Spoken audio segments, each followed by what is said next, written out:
Dunia ini penuh dengan hal-hal yang belum terpecahkan. Kisah-kisah yang membuat bulu kuduk merinding. Kejadian yang tak bisa dijelaskan.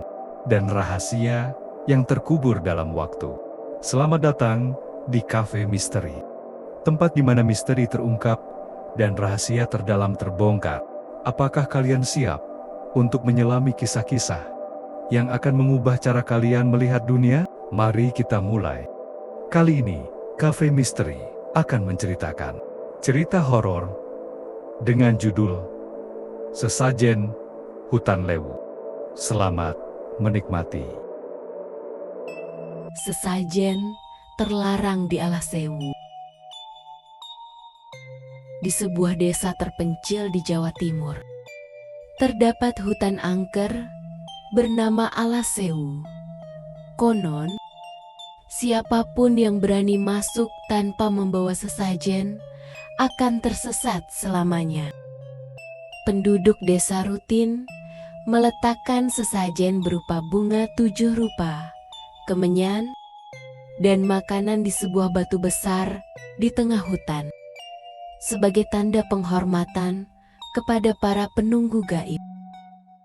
Suatu hari, seorang pemuda bernama Lana yang baru pulang merantau ke kota mendengar cerita ini dan menganggapnya hanya mitos belaka. Dengan rasa penasaran, ia menantang larangan itu dan masuk ke dalam hutan tanpa membawa sesajen.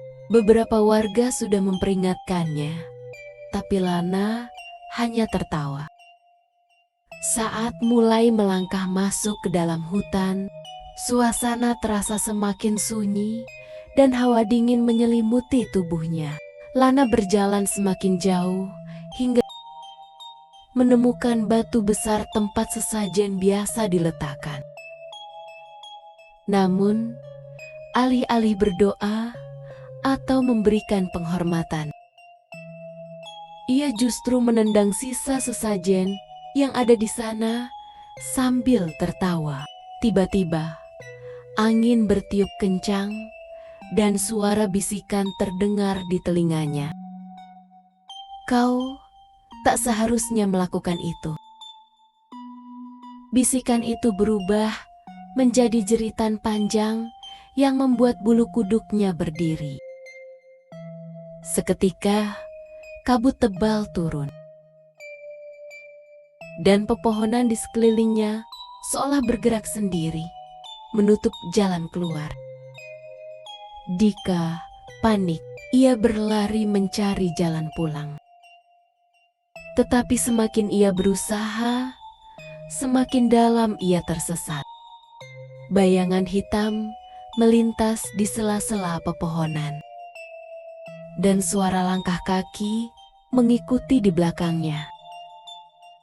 Napasnya memburu, keringat dingin membasahi tubuhnya. Tiba-tiba, ia melihat sosok nenek tua berdiri di antara pepohonan. Matanya putih, tanpa bola mata, dan senyum menyeramkan terukir di wajahnya.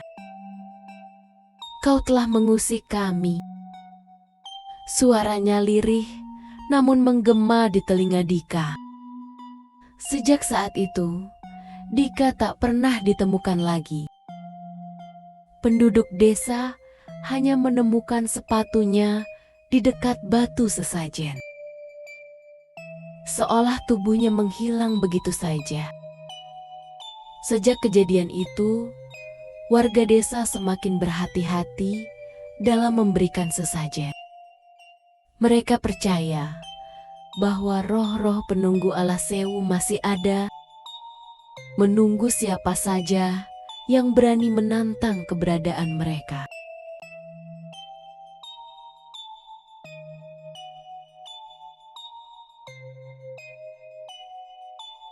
Sejak hari itu, Lana tak pernah kembali ke desa.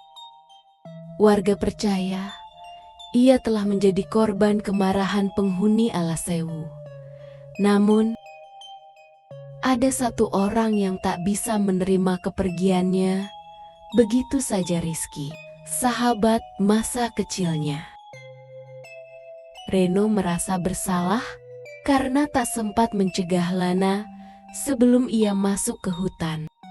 Berbekal senter, kemenyan, dan sesajen lengkap, Rizky nekat memasuki Alasewu saat malam tiba. Meskipun warga desa melarangnya.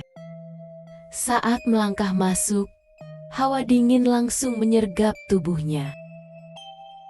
Angin berhembus pelan, membawa aroma tanah basah dan kemenyan yang terbakar. Suasana begitu sunyi, hanya suara dedaunan bergesekan yang terdengar. Tak lama, Rizky menemukan batu besar tempat sesajen biasa diletakkan. Ia menaruh sesajen dan membakar kemenyan sambil berdoa. Berharap bisa menemukan Lana atau setidaknya mengetahui nasibnya. Tiba-tiba, dari balik kabut, terdengar suara langkah kaki mendekat. Rizky menoleh dengan napas tertahan. Dari kejauhan, ia melihat sosok yang sangat dikenalnya, Lana. Namun, ada sesuatu yang aneh. Wajah Lana tampak pucat, matanya kosong, dan bibirnya bergerak tanpa suara. Ia hanya berdiri di sana, memandangi Reno tanpa ekspresi. Lana, Rizky mencoba mendekat, tapi tubuhnya tiba-tiba terasa berat. Seperti ada tangan-tangan tak terlihat yang mencengkeram kakinya. Suara bisikan terdengar dari segala arah, bercampur dengan suara tawa yang menggema di hutan. "Kau ingin membawanya kembali?" Suara itu terdengar mengejek. Rizky berusaha membaca doa, tetapi semakin keras ia berdoa, semakin kuat cengkeraman yang menahannya. Sementara itu, Lana mulai mendekat, tapi langkahnya tidak wajar, seperti melayang di atas tanah. "Lari!" Lana tiba-tiba berbisik dengan suara yang hampir tak terdengar. "Mereka tidak akan membiarkan kita pergi." Reno tersentak. Dengan sisa tenaga, ia menarik kalung pemberian neneknya yang berisi doa, perlindungan, dan mengangkatnya ke udara. Seketika, suara jeritan menggema, kabut menebal, dan Lana menghilang di antara pepohonan. Rizky terbangun keesokan paginya di pinggir hutan. Tubuhnya lemas dan bajunya kotor. Warga menemukannya dan membawanya kembali ke desa. Saat ia mencoba menceritakan apa yang terjadi, tak ada yang percaya. Namun, sejak malam itu, Rizky sering bermimpi melihat Lana berdiri di tepi hutan, menatapnya dengan mata penuh kesedihan, seolah ada sesuatu yang belum selesai. Seolah ia masih terjebak di dalam sana, menunggu seseorang yang cukup berani untuk kembali mencarinya.